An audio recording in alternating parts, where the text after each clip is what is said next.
International level standard में India worst category में आता है, क्योंकि आज भी बहुत सारी इंडियन कंपनीज में लालाजी वाला सिस्टम है, जहां एम्प्लॉयज से गधों की तरह काम कराया जाता है, टाइम पर सैलरी नहीं दी जाती, बॉस बदतमीज से पेश आता है और छुट्टी मांगो तो ऐसा मुंह बना लेता है जैसे उससे किडनी मांग ली हो। पूरी साल एम्प्लॉयज से अच्छे से काम निकलवाया जाता है और जब अप्रेजल का टाइम आता है तो वैसा दिखाया जाता है कि जैसे उसने कोई काम ही ना किया हो। इससे एम्प्लॉयज में डिमोटिवेशन आता है, काम चोरी बढ़ती है, उससे उनकी प्रोडक्टिविटी लो हो जाती है। इस तरह के एम्प्लॉयर्स में मॉरल वैल्यूज एंड एथिक्स की बहुत कमी होती है। ये सिर्फ अपना काम निकलवाना जानते हैं, सरेआम कानून की धज्जियां उड़ाते रहते हैं। अगर कोई इसके खिलाफ आवाज उठाता है तो अपनी नौकरी से हाथ धो बैठता है, क्योंकि भारत में बेरोजगारी बहुत है। आप जाएंगे तो कोई और आ जाएगा, लेकिन काम नहीं रुकेगा। दुख इस बात का है कि इस पर गवर्नमेंट भी ध्यान नहीं देती। कहने को तो labour law and employment act भी है, पर वहां से जस्टिस पाना बहुत मुश्किल है।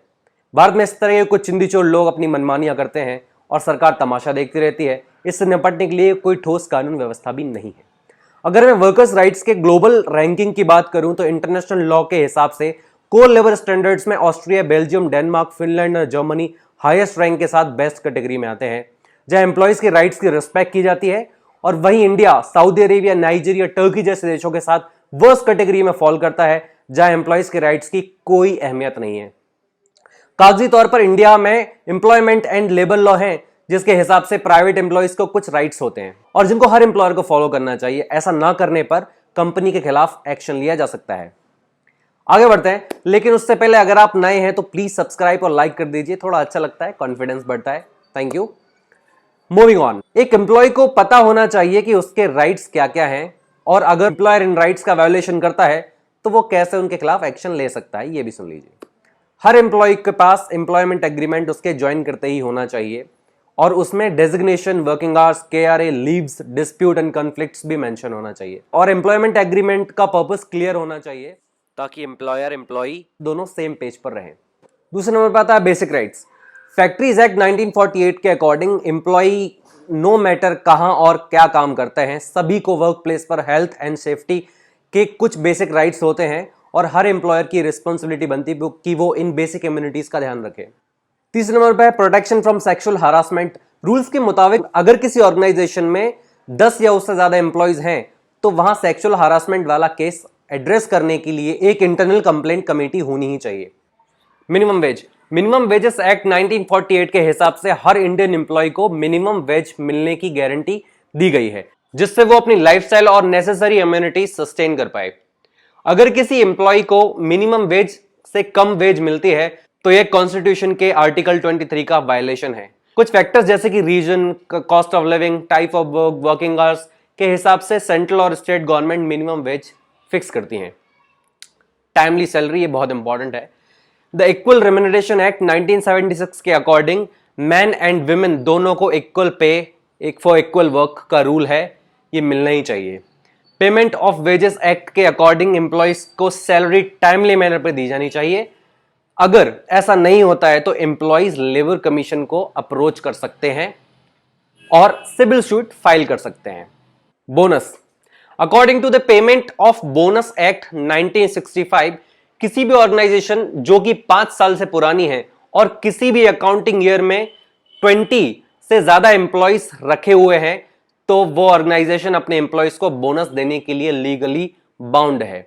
एम्प्लॉयज को बोनस देने के 2 तरीके हैं, जैसे कि नंबर 1, कंपनी ने प्रॉफिट कमाया हो, दूसरा एम्प्लॉय और एम्प्लॉयर एक तरह के किसी एग्रीमेंट में होगी, जब प्रोडक्टिविटी बढ़ेगी तो उस हिसाब से आपको बोनस दिया जाएगा। Working hours and overtime. According to the minimum wages act 1948, अगर कोई एम्प्लॉय नॉर्मल वर्किंग आवर्स से ज्यादा काम करता है तो एम्प्लॉयर को ओवर टाइम घंटे के हिसाब से एक्स्ट्रा पे करना चाहिए। हर एम्प्लॉय को वीक में 1 दिन पेड रेस्ट देना बहुत जरूरी है, पर अगर कोई एम्प्लॉय रेस्ट डे को भी काम करता है तो ओवर टाइम रेट के हिसाब से उसको एक्स्ट्रा पे मिलनी ही चाहिए। लीव्स, ये भी बहुत बड़ी परेशानी इंडिया में। हर स्टेट में कम से कम 7 national and state specific festival holidays होते हैं। इनमें से 3 नेशनल हॉलीडेज जैसे कि रिपब्लिक डे 26 जनवरी, इंडिपेंडेंस डे 15 अगस्त एंड गांधी जयंती 2 अक्टूबर को एम्प्लॉयज को पेड लीव देना ही है, मतलब ये मैंडेटरी है। इनके अलावा एम्प्लॉयज कुछ और लीव्स के लिए भी एंटाइटल्ड होते हैं, जैसे कि casual leaves, earned leaves and leave without pay. Casual leaves in leaves का इस्तेमाल एम्प्लॉयज किसी भी अनफोर्सीन सर्कमस्टेंसेस के लिए कर सकता है, जब उसको कोई अर्जेंट पर्सनल वर्क हो। नॉर्मली कोई कंपनी 1 महीने में 3 कैजुअल लीव्स भी दे सकती है।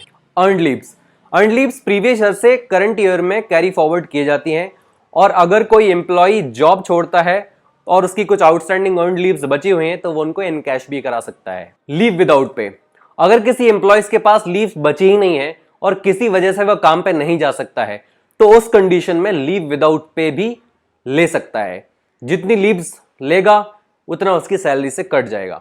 प्रोविडेंट फंड, कोई भी ऑर्गेनाइजेशन जहां 20 से ज्यादा एम्प्लॉयज काम करते हो तो उसको ईपीएफओ के साथ अपने आप को रजिस्टर कराना बहुत जरूरी है। पीएफ स्कीम शुरू करना एम्प्लॉयज के लिए बहुत जरूरी है। अगली आती है parental leaves. The maternity benefit act 1961 के हिसाब से 26 हफ्ते की paid maternity leave her female employ को मिलनी चाहिए, और किसी भी प्रेग्नेंट एम्प्लॉय को on the grounds of pregnancy dismiss नहीं किया जा सकता। ये सब वो गाइडलाइंस हैं जो प्राइवेट सेक्टर को फॉलो करनी चाहिए ताकि employees work life balance manage कर पाए, पर ऐसा होता नहीं। प्राइवेट कंपनीज को क्या रूल्स फॉलो करने चाहिए और वास्तविक में वो क्या कर रहे हैं, अगर आपको अपनी कंपनी की पॉलिसीज के बारे में पता करना है तो अपने एचआर मैनेजर के साथ बैठ के बात करें और सबको सॉर्ट आउट करें। और एम्प्लॉयज के लिए भी, अगर आपकी कंपनी में कोई ये अप्रोप्रिएट पॉलिसीज नहीं है तो आप उनको एएसएपी लागू करवाएं ताकि किसी भी तरह के लीगल एक्शन से बचा जा सके। अच्छा, जाते जाते लास्ट में एक बात कहना चाहूंगा, कुछ कंपनीज 45 डेज या 3 महीने तक का नोटिस पीरियड मांगती हैं अगर कोई एम्प्लॉय जॉब छोड़ता है तो रिलीज करने में। क्यों भाई? और यही वो कंपनीज हैं जो एम्प्लॉय को हायर करते वक्त 7 से 10 दिन का टाइम देती हैं कि भाई आके जल्दी से जॉब ज्वाइन कर लो, नहीं तो दूसरा लाइन में खड़ा हुआ है।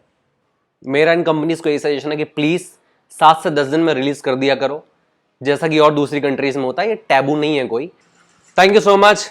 अगर आप यहां तक वीडियो देख रहे हैं तो थैंक यू महान है आप लोग। Thank you so much. Keep watching the Viral being.